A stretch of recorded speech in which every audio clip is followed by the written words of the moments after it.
Is it a disease? I don't think it should be called a disease. We can find a more appropriate word.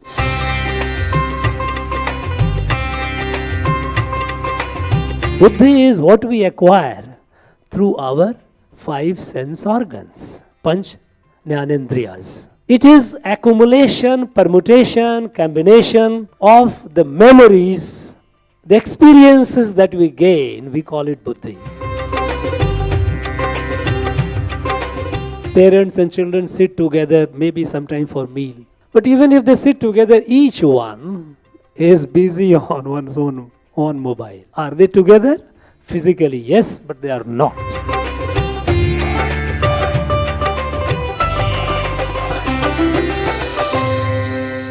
People who are usually in the attention shadow area of the government,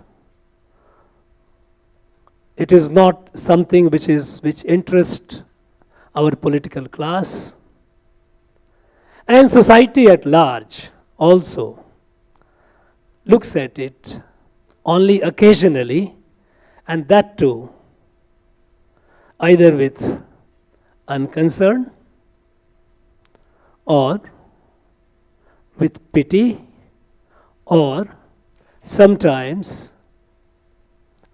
as we were all told, with a sense of a stigma.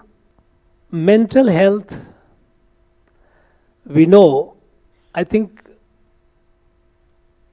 we have limited it to certain categories where the problem is, if you call it problem, it is manifest.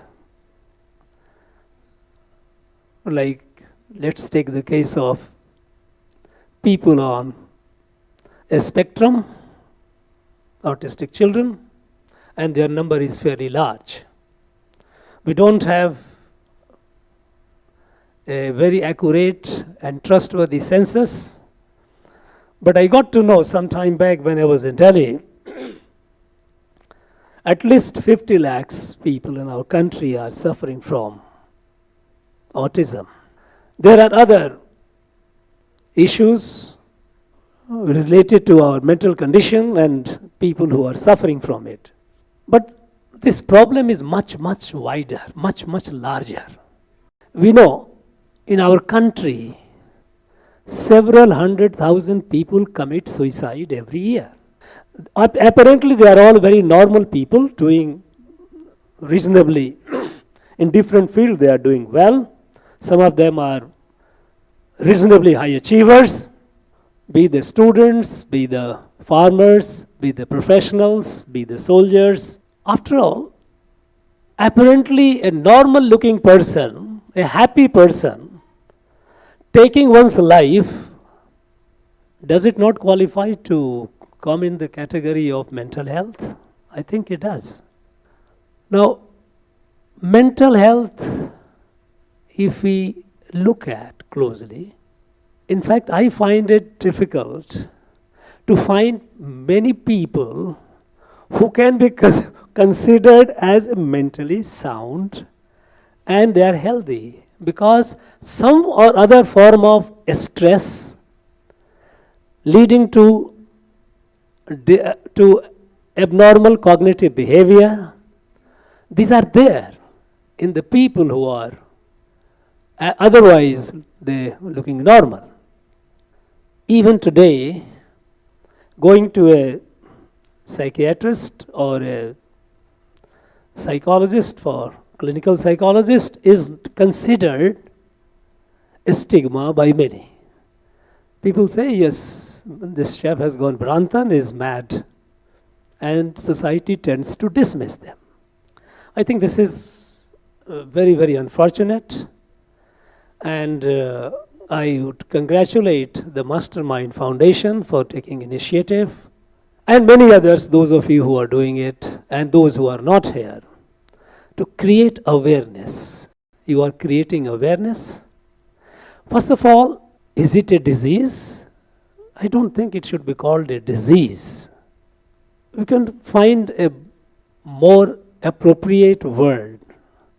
Because a person who is otherwise fine, no one knows actually when a person turns abnormal and does something abnormal. And it's all linked with the mind. Now the treatment or the intervention, usually what is given, they also have their limitations. And limitations that we find today are largely because the interventions are based on our understanding of human mind as a matter, as a chemical reaction. Dr. Lakshmi has written some books on the Indian system or Indian approach to mental issues.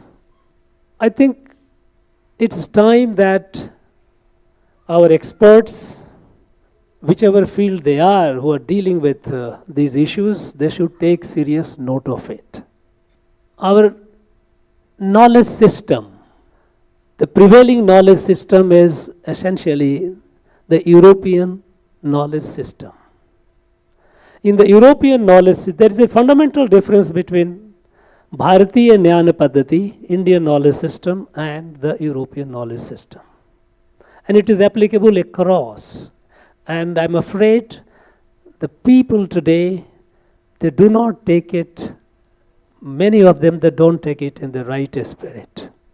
In our Indian knowledge system, reason is important, buddhi is important, but buddhi is not sovereign. Because there are things which is buddhi cannot understand. Because what is buddhi? Buddhi is what we acquire through our 5 sense organs, Panch Jnanendriyas. It is accumulation, permutation, combination of the memories, the experiences that we gain, we call it buddhi. All these, you call it artificial intelligence, call it computer, all these essentially boils down to this very fact. This is bhautik buddhi. But each of our 5 jnanendriyas, we know that they are finite. There are colors beyond our eyes can see. There are sounds beyond our ears can listen. There are smells beyond our nose can perceive. There are tastes beyond our tongue can appreciate. All these are finite. So with this finite senses, the knowledge of the physical world, the bhautik buddhi that we acquire, are limited. And that is where, in our understanding, the human person has multiple facets, not one: physical, intellectual, and spiritual.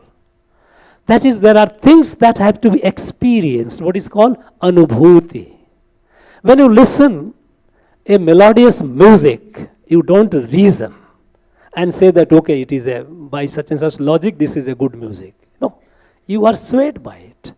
When you listen, when you look at a beautiful flower, you don't reason. There is no logical process going on. Somebody can explain it in the terms of, for example, if you look at a beautiful flower, a botanist can always try to find out its chemical composition, but in the process, the beauty is lost. So, there are things which have to be experienced, which is anubhuti. And only this, when the buddhi, bhautik buddhi and the anubhuti, when they meet together, it is sambuddhi, and that is where one calls it jnanam, knowledge that one has. In every house, it's a common sight. Rarely parents and children sit together, maybe sometime for meal. But even if they sit together, each one is busy on one's own mobile. Father is busy, mother is busy, children are busy, each one. Are they together? Physically, yes, but they are not. This social media has created so much of distance between people. These are creating, they create their own stress. Stress leads to abnormal behavior and abnormal consequences for the self, for the other. Now, in our Indian knowledge system, there are the way to treat or way to approach the human person is holistic. When you look at the person physical, intellectual and emotional, spiritual, what we call is all holistically. And in the process there are so many techniques which have been developed which needs to be studied afresh and disseminated, like yoga. Now we all know, now we have taken, thanks to our Prime Minister, we have now, the world has started talking about yoga. But yoga is by and large understood only as asanas. You did some asana and fine. We know that anyone who has elementary understanding of yoga knows that asana is only 1/8 of yoga. It is after all Ashtanga. Yam, Niyam, Asana, Pranayam, Pratyahar, Dharana, Dhyan, Samadhi. It is only one part of it. Now, holistically, if you look at yoga, it is essentially Chitta Vritti Nirodh. How to control your mind, which is so active beyond your control. Because Chitta also, in yoga, in the Chit, what is consciousness, what is your mind, has 5 stages they have tried to explain. Chipta, Muddha, Vikshipta, Ekagra, Niruddha. Now, world at large is caught between two, either Chipta or Muddha. Chipta is, you are all the time something or else is happening in your mind. You are not stable. You are not something or other. You are sitting here, but a lot of things are going on in your mind. Chipta. And Muddha is one which is sleeping dull. It's like a buffalo.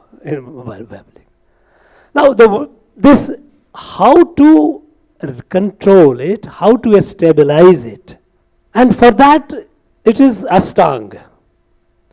Now, it's time that yoga is also, yoga is taken to the world, to our own people and to the world, holistically, not merely asanas. And in the asanas also now we find all kinds of, it's the age of market. So people have started branding this yoga, that yoga, and they do yoga in such a way that it is everything other than yoga. Yoga is supposed to be, every position is supposed to be sukham. It has to be comfortable. But no, you get, and they will try to say it is hatha yoga. I think this is all kinds of erroneous interpretation or misinterpretation of yoga which is going on, and there lies the responsibility of our teachers, those who are in this domain, to disseminate the correct information, correct process.